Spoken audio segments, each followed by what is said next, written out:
بسم اللہ الرحمن الرحیم۔ نمازی اور شیطان کا واقعہ۔ ایک شخص اندھیری رات میں فجر کی نماز پڑھنے کے لیے گھر سے نکلا۔ اندھیرے کی وجہ سے اسے ٹھوکر لگ گئی اور وہ منہ کے بل کیچڑ میں گر گیا۔ کیچڑ سے اٹھ کر وہ گھر واپس آیا اور لباس تبدیل کر کے دوبارہ مسجد کی طرف چل دیا۔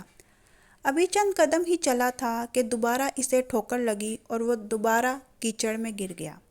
کیچڑ سے اٹھ کر وہ پھر دوبارہ اپنے گھر گیا، لباس بدلا اور مسجد جانے کے لیے دوبارہ گھر سے نکلا۔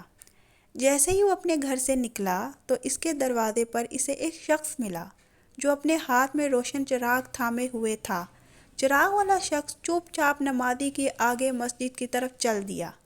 اس مرتبہ چراغ کی روشنی میں نمازی کو مسجد پہنچنے میں کسی دشواری کا سامنا نہیں کرنا پڑا۔ وہ خیریت سے مسجد پہنچ گیا۔ مسجد کے دروازے پر پہنچ کر چراغ والا شخص رک گیا۔ نمازی سے چھوڑ کر مسجد داخل ہو گیا اور نماز ادا کرنے لگا۔ نماز سے فارغ ہو کر وہ مسجد سے باہر آیا تو وہ چراغ والا شخص اس کا انتظار کر رہا تھا تاکہ اس نمازی کو چراغ کی روشنی میں گھر چھوڑ آئے۔ جب نمازی گھر پہنچ گیا تو نمازی نے اجنبی شخص سے پوچھا، آپ کون ہیں؟ اجنبی بولا، سچ بتاؤں تو میں ابلیس ہوں۔ نمازی کی تو حیرت کی انتہا نہ رہی۔ اس اجنبی کی یہ بات سن کر نمازی سوچنے لگا، ابلیس شیطان کیسے مجھے مسجد تک چھوڑ سکتا ہے؟ اس کا کام تو لوگوں کو بہکانا ہے۔ تو اس شخص نے بڑی حیرت کے ساتھ ابلیس سے پوچھا، تجھے تو میری نماز رہ جانے پہ خوش ہونا چاہیے تھا، مگر تم تو چراغ کی روشنی میں مجھے مسجد تک چھوڑنے آئے۔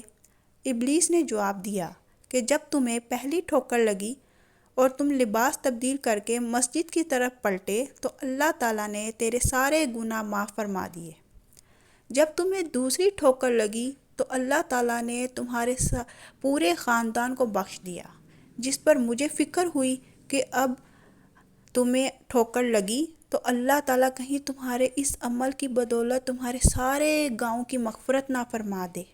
اس لیے میں چراغ لے کر آیا ہوں کہ تم بغیر گرے مسجد تک پہنچ جاؤ۔ اس شخص نے جیسے ہی یہ بات سنی تو اس نے اللہ تعالیٰ کی بارگاہ میں اپنا سر جھکا کر اللہ کا شکر ادا کیا۔ تو دوستو، یہ ہے ہمارے رب کی شان، سبحان اللہ۔